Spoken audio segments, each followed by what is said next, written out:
शास्त्रों में वर्णित है, सत्यनारायण व्रत कथा का पाठ करने से व्यक्ति को 1000 यज्ञ करने के बराबर पुण्य फल की प्राप्ति होती है। आप सत्यनारायण व्रत कथा का श्रवण प्रत्येक बृहस्पतिवार, प्रत्येक पूर्णिमा या फिर किसी विशेष आयोजन पर कर सकते हैं। सत्यनारायण व्रत कथा में भगवान विष्णु के सत्य स्वरूप के बारे में बताया गया है।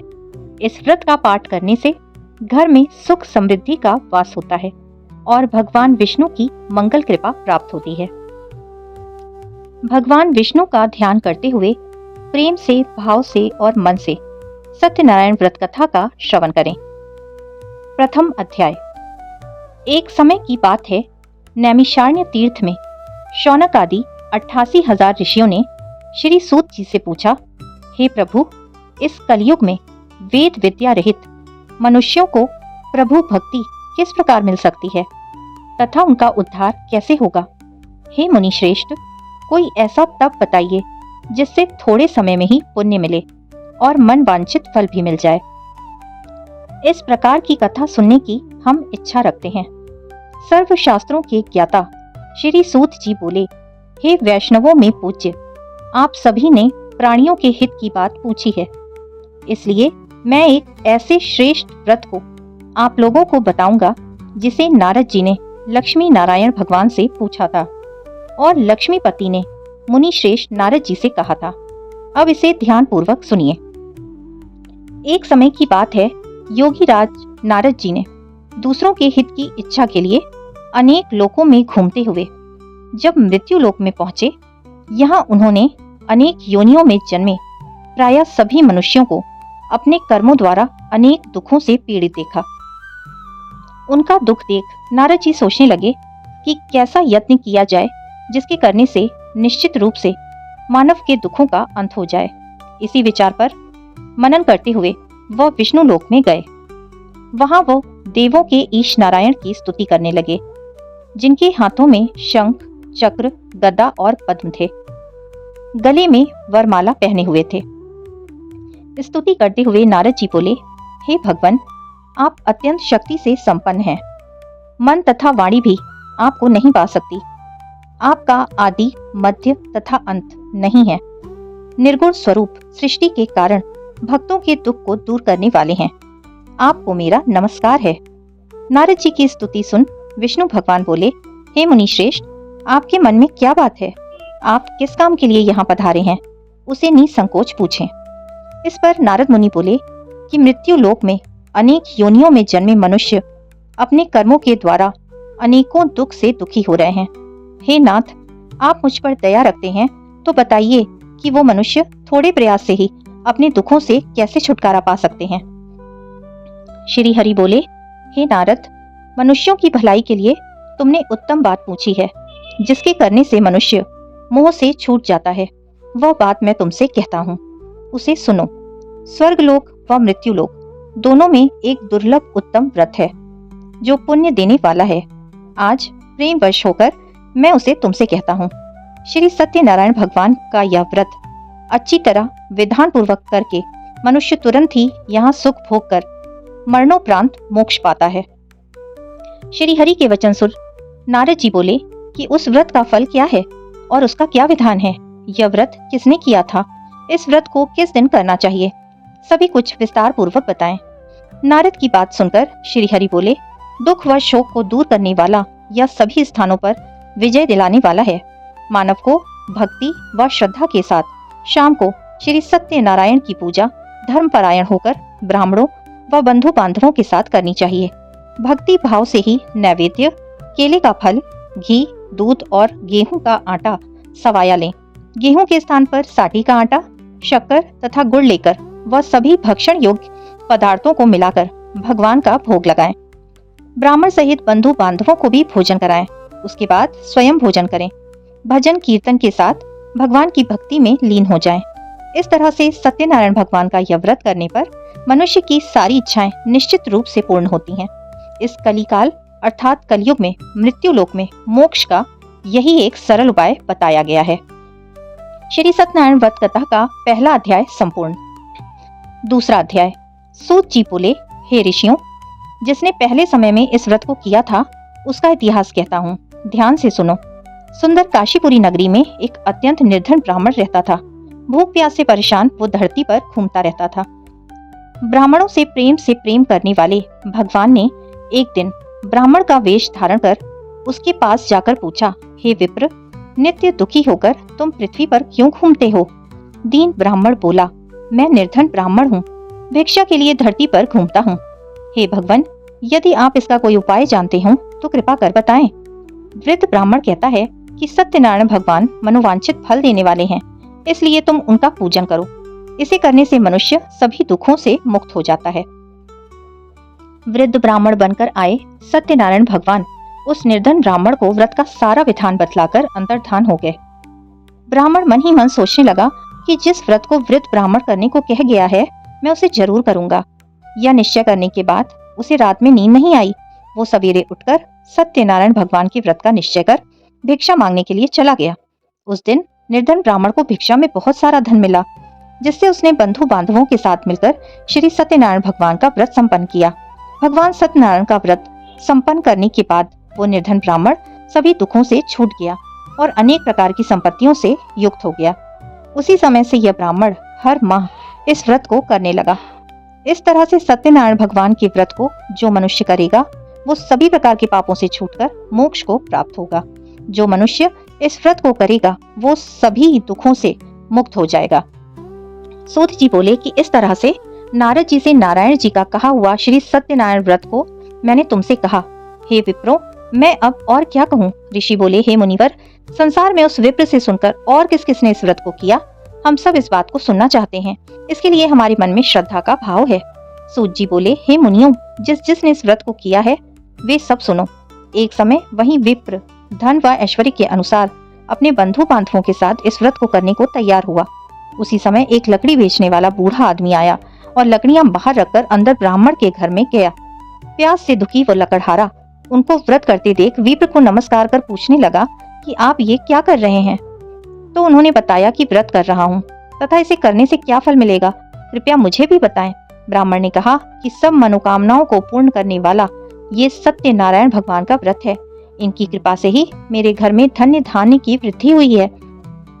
विप्र से सत्यनारायण व्रत के बारे में जानकर लकड़हारा बहुत प्रसन्न हुआ। चरणामृत लेकर वह प्रसाद खाने के बाद वो अपने घर गया। लकड़हारे ने अपने मन में संकल्प किया कि आज लकड़ी बेचने से जो धन मिलेगा उसी से श्री सत्यनारायण भगवान का उत्तम व्रत करूंगा। मन में इस विचार को ले बूढ़ा आदमी सिर पर लकड़ियां रखकर उस नगर में बेचने गया जहाँ धनी लोग रहते थे। उस नगर में उसे अपनी लकड़ियों का दाम पहले से 4 गुना अधिक मिलता। बूढ़ा प्रसन्नता के साथ दाम लेकर केले, शक्कर, घी, दूध, दही और गेहूं का आटा ले और सत्यनारायण भगवान के व्रत की अन्य सामग्रियां लेकर अपने घर आ गया। वहां उसने अपने बंधु बांधवों को बुलाकर विधि विधान से श्री सत्यनारायण भगवान का पूजन और व्रत किया। इस व्रत के प्रभाव से वो बूढ़ा लकड़हारा धन पुत्र आदि से युक्त होकर संसार के समस्त सुख भोग अंतकाल में बैकुंठ को चला गया। श्री सत्यनारायण व्रत कथा का दूसरा अध्याय संपूर्ण। तीसरा अध्याय। सूत जी बोले, हे श्रेष्ठ मुनियों, अब आगे की कथा कहता हूँ। पहले समय में उल्कामुख नाम का एक बुद्धिमान राजा था। वो सत्यवक्ता और जितेंद्रिय था। प्रतिदिन देव स्थानों पर जाता और निर्धनों को धन देकर उनके कष्ट को दूर करता था। उसकी पत्नी कमल के समान मुख वाली तथा सती साध्वी थी। भद्रशिला नदी के तट पर उन दोनों ने श्री सत्यनारायण भगवान का व्रत किया। उसी समय साधु नाम का एक वैश्य आया। उसके पास व्यापार करने के लिए बहुत सा धन भी था। राजा को व्रत करते देखकर वो विनय भाव से पूछने लगा, हे राजन, भक्ति भाव से पूर्ण होकर आप यह क्या कर रहे हैं? मैं सुनने की इच्छा रखता हूँ, कृपया मुझे बताएं। राजा बोला, हे साधु, अपने बंधु बांधवों के साथ पुत्र आदि की प्राप्ति के लिए एक महाशक्तिमान श्री सत्यनारायण भगवान का व्रत व पूजन कर रहा हूँ। राजा के वचन सुन साधु आदर भाव से बोला, हे राजन, मुझे इस व्रत का सारा विधान कहिए। आपके कथनानुसार मैं भी इस व्रत को करूंगा। मेरी भी संतान नहीं है और इस व्रत को करने से निश्चित रूप से मुझे भी संतान की प्राप्ति होगी। राजा से व्रत का सारा विधान सुन व्यापार से निवृत्त हो वो अपने घर आया। साधु वैश्य ने अपनी पत्नी को संतान देने वाले इस व्रत का वर्णन कह सुनाया और कहा कि जब मेरी संतान होगी तब मैं भी इस व्रत को करूंगा। साधु ने इस तरह के वचन अपनी पत्नी लीलावती से कहे। एक दिन लीलावती पति के साथ आनंदित हो सांसारिक धर्म में प्रवृत्त होकर सत्यनारायण भगवान की कृपा से गर्भवती हो गई। 10वें महीने में उसके गर्भ से एक सुंदर कन्या ने जन्म लिया। दिनों दिन वो ऐसे बढ़ने लगी जैसे कि शुक्ल पक्ष का चंद्रमा बढ़ता हो। माता पिता ने अपनी कन्या का नाम कलावती रखा। एक दिन लीलावती ने मीठे शब्दों में अपने पति को याद दिलाया कि आपने सत्यनारायण भगवान के जिस व्रत को करने का संकल्प किया था उसे करने का समय आ गया है स्वामी, आप इस व्रत को करिए। साधु बोला, हे प्रिय, इस व्रत को मैं उसके विवाह पर करूंगा। इस प्रकार अपनी पत्नी को आश्वासन देकर वो नगर को चला गया। कलावती पिता के घर में रह वृद्धि को प्राप्त हो गई।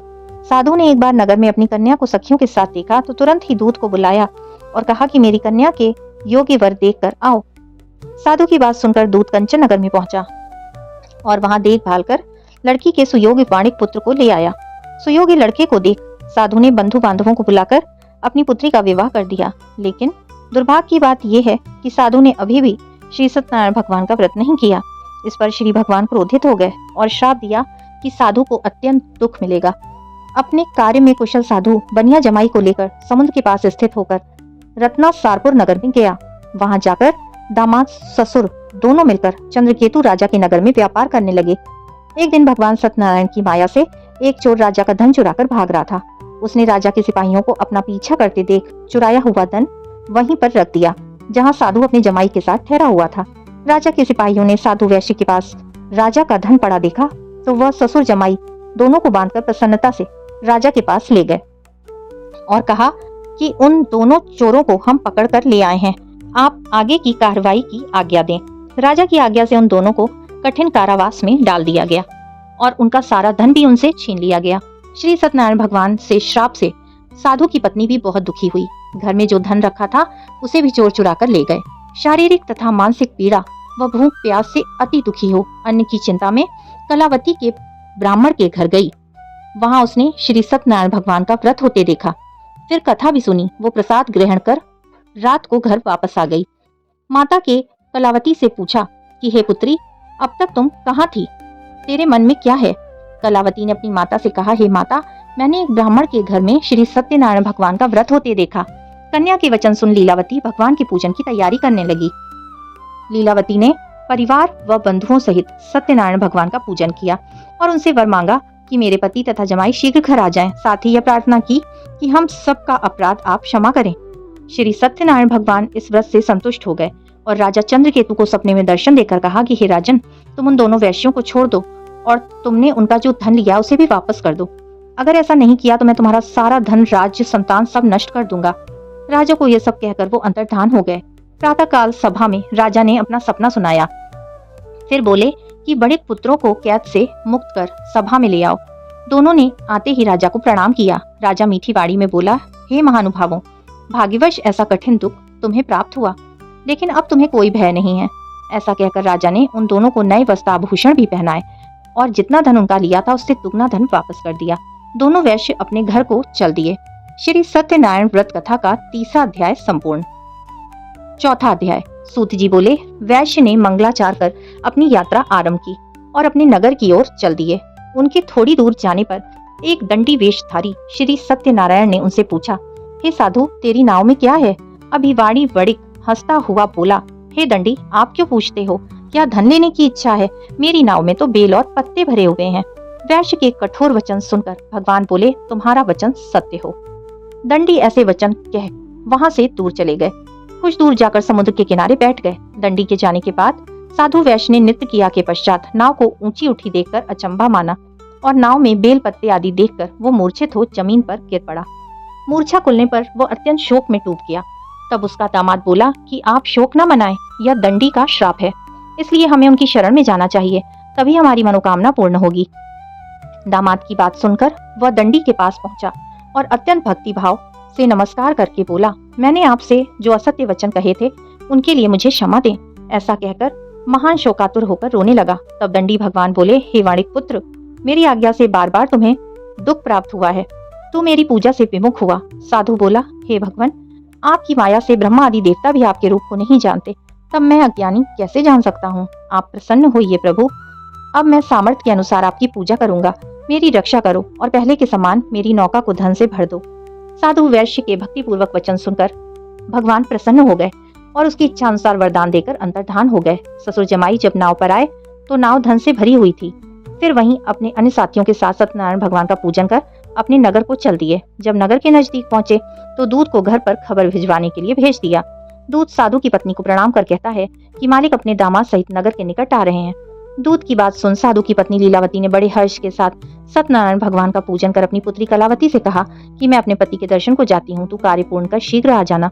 माता के ऐसे वचन सुन कलावती जल्दी में प्रसाद छोड़ अपने पति के पास चली गई। प्रसाद की अवज्ञा के कारण श्री सत्यनारायण भगवान रुष्ट हो गए और नाव सहित उसके पति को पानी में डुबो दिया। कलावती अपने पति को वहां ना पाकर रोती हुई जमीन पर गिर गई। नौका को डूबा हुआ देख व कन्या को रोता बिलखता देख साधु दुखी होकर बोला, हे प्रभु, मुझसे था मेरे परिवार से जो भूल हुई उसे क्षमा करो।